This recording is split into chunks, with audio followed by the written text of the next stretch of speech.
ഒരു നാടിനെ വികസനത്തിലേക്ക് നയിച്ച ഉപ്പുതറ ലോണ്ടറി ഫാക്ടറി ഓർമ്മയായി. കോടതി ഉത്തരവിലൂടെയാണ് ഫാക്ടറി പൊളിച്ചു നീക്കിയത്. തല ഉയർത്തുനിന്ന ഫാക്ടറിയുടെ സ്ഥാനത്ത് ഇപ്പോൾ മൺകൂനകൾ മാത്രമായി. നൂറുകണക്കിന് തൊഴിലാളി കുടുംബങ്ങളുടെ ജീവിതം കരുപ്പിടിപ്പിച്ച ഫാക്ടറിയാണ് ഓർമ്മയായത്. ഇത് 2 മാസം മുമ്പ് വരെ ഉപ്പുതറ ലോണ്ടറിയിൽ തല ഉയർത്തി നിന്നിരുന്ന പീരുമേട് ടീ കമ്പനിയുടെ ലോണ്ടറി ഫാക്ടറി.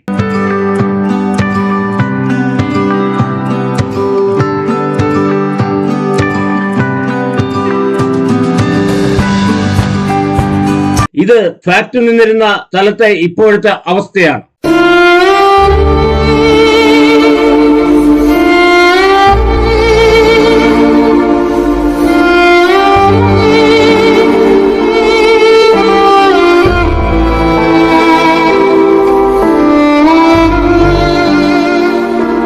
ജില്ലയിലെ ഏറ്റവും ഗുണനിലവാരമുള്ള തേയില ഉൽപ്പാദിപ്പിച്ചിരുന്ന കമ്പനിയാണ് പീരുമേട് ടീ കമ്പനി. ലോണ്ടറി, ചീന്തലാർ എന്നീ 2 ഫാക്ടറികളായിരുന്നു കമ്പനിക്ക് ഉണ്ടായിരുന്നത്. ഫാക്ടറികളിലും തോട്ടത്തിലുമായി 2000-ലധികം തൊഴിലാളികളും ജോലി ചെയ്ത് ഉപജീവനം നടത്തിയിരുന്നു. 2000-ൽ ഉടമ തോട്ടം ഉപേക്ഷിച്ചു പോയി. ഇതോടെ കമ്പനിയുടെ പ്രതാപവും നഷ്ടമായി. തൊഴിലാളികൾക്ക് കൊടുക്കുന്ന ഗ്രാറ്റുവിറ്റി അടക്കമുള്ള കൊടുക്കാൻ വേണ്ടി ഒരു കോടതി പോവുകയും അവർക്ക് അനുകൂലമായിട്ടൊരു വിധി വന്നതിൻ്റെ അടിസ്ഥാനത്തിൽ ഈ കമ്പനി 2 ഫാക്ടറിയും പൊളിച്ച് നീക്കിക്കൊണ്ടിരിക്കുകയാണ്. ഒന്നിൻ്റെ പൂർണ്ണമായിട്ടെന്ന് പറഞ്ഞാൽ എൻ്റെ കരാറുകാരൻ ലോണ്ടറി ഫാക്ടറി പൂർണ്ണമായും ഇപ്പം പൊളിച്ച് നീക്കിയിരിക്കുക. അടുത്ത ഫാക്ടറി പൊളിക്കാൻ ആരംഭിച്ചു. എന്നാൽ ആയിരക്കണക്കിന് ആൾക്കാർക്ക് പണി ലഭ്യമാക്കി കൊടുത്തൊരു ഫാക്ടറിയാണ് ഇപ്പം നീക്കം ചെയ്തിരിക്കുന്നത്. അതിൻ്റെ അവശിഷ്ടങ്ങൾ മാത്രമേ പോകുള്ളൂ.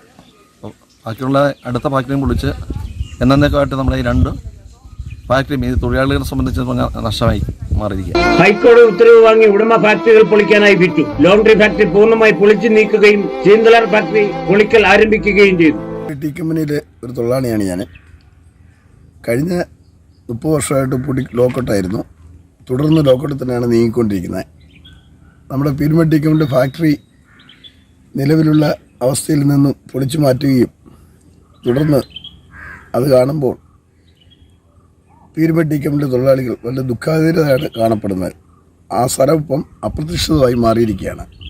ലോണ്ടറി ഫാക്ടറിയിൽ കരിങ്കല്ലിൽ തീർത്ത പൂക്കുഴൽ മാത്രമാണ് ബാക്കിയുള്ളത്. ഒരു പ്രതാപകാലത്തിന്റെ ഓർമ്മകൾ മാത്രമാണ് ഇപ്പോൾ ബാക്കിയായിരിക്കുന്നത്. KK Jayakumar, Idukki vision news, Upputhara.